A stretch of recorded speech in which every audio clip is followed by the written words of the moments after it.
कोल्हापुर से एक महत्वपूर्ण खबर सामने आई है, जहां 9 मार्च को अनुसूचित जाति के आरक्षण को लेकर एक बड़ा जन आंदोलन देखने को मिला। अनुसूचित जाति आरक्षण बचाव जन आंदोलन समिति कोल्हापुर के नेतृत्व में हजारों लोगों ने जिला प्रशासन के खिलाफ एक विशाल मोर्चा निकाला। आंदोलनकारियों का कहना है कि यह आंदोलन संविधान से मिले आरक्षण अधिकार की रक्षा के लिए किया जा रहा है और आरक्षण व्यवस्था में किसी भी तरह के कथित दुरुपयोग को रोकना बेहद जरूरी है। यह मोर्चा कोल्हापुर शहर के बिंदु चौक से शुरू हुआ और शहर के प्रमुख मार्गों से गुजरते हुए दसरा चौक और वीनस कॉर्नर होते हुए सीधे जिलाधिकारी कार्यालय तक पहुंचा। बड़ी संख्या में लोग हाथों में नीले झंडे और संविधान की प्रतियां लेकर इस मोर्चे में शामिल हुए। पूरे रास्ते सामाजिक न्याय, संविधान की रक्षा और आरक्षण बचाने के जोरदार नारे लगाए गए। इस आंदोलन में कई सामाजिक और राजनीतिक नेताओं ने भी हिस्सा लिया। इसमें पूर्व विधायक डॉक्टर सुजीत मिंचेकर, पूर्व विधायक राजीव आवे, आरपीआई के जिलाध्यक्ष उत्तम कांबे सहित विभिन्न दलित बहुजन संगठनों के कार्यकर्ता और सामाजिक कार्यकर्ता बड़ी संख्या में मौजूद थे। आंदोलनकारियों का कहना था कि यह मुद्दा केवल एक क्षेत्र या एक जिले का नहीं है, बल्कि पूरे समाज के अधिकारों और सामाजिक न्याय से जुड़ा हुआ सवाल है। आंदोलनकारियों का कहना है कि भारत के संविधान निर्माता डॉक्टर बाबा साहेब आंबेडकर जी ने सदियों से सामाजिक भेदभाव और अन्याय का सामना कर रहे वंचित समाज को न्याय दिलाने के लिए आरक्षण व्यवस्था का प्रावधान किया था।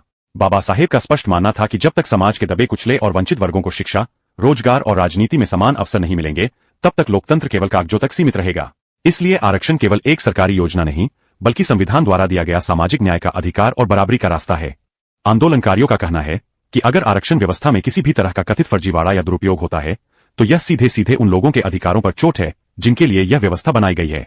आंदोलनकारियों का आरोप है कि कुछ लोगों ने कथित रूप से अनुसूचित जाति यानी एससी का फर्जी जाति प्रमाण पत्र बनवाकर आरक्षित सीटों पर चुनाव लड़ा और पद हासिल किए।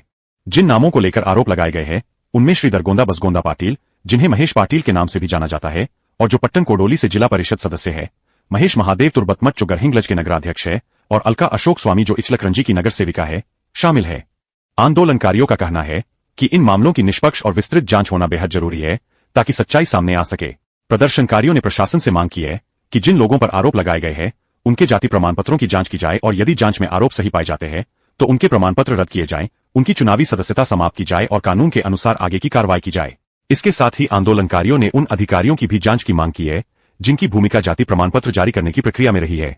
आंदोलनकारियों ने जिन अधिकारियों के नाम का उल्लेख किया है, उनमें दीपक शिंदे, उपविभागीय अधिकारी इचलकरंजी, महेश खिलरे, उप तहसीलदार इचलकरंजी, रफीक शेख, कार्यकारी दंडाधिकारी गरहिंग्लज और एकनाथ कालवंदे, उपविभागीय अधिकारी गरहिंग्लज शामिल है। आंदोलनकारियों का कहना है कि इन अधिकारियों की खाते निहाय जांच की जाए और यदि किसी प्रकार की लापरवाही या अनियमितता सामने आती है तो उनके खिलाफ विभागीय कार्रवाई की जाए। मोर्चे के अंत में आंदोलनकारियों के प्रतिनिधिमंडल ने कोल्हापुर के जिलाधिकारी अमोल येदगे को एक विस्तृत ज्ञापन सौंपा और पूरे मामले की निष्पक्ष जांच की मांग की।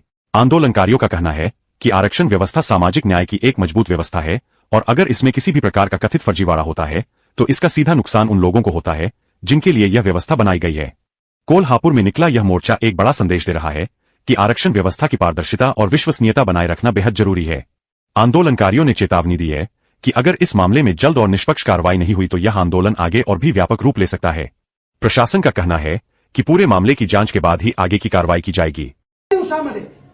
या अधिकाऱ्यांच्यावर कारवाई व्हायला पाहिजे, चौकशी व्हायला पाहिजे आणि दाखले रद्द व्हायला पाहिजे। सर, हे चौकशी करा तुम्ही, जे पुरावे पाहिजे असतील ते आम्ही पुरावे सत्य देतो तुम्हाला, परंतु 15 दिवसामध्ये कारवाई व्हायला पाहिजे। जर का 15 दिवसामध्ये कारवाई नाही झाली तर आम्हाला पुन्हा इकडे यावं लागेल असे विनंती। नाही इथे नाही बापू, दाखले काढून निवडणूक लढवण्याची पद्धत आहे, दाखले काढून निवडणूक लढवण्याची पद्धत आहे।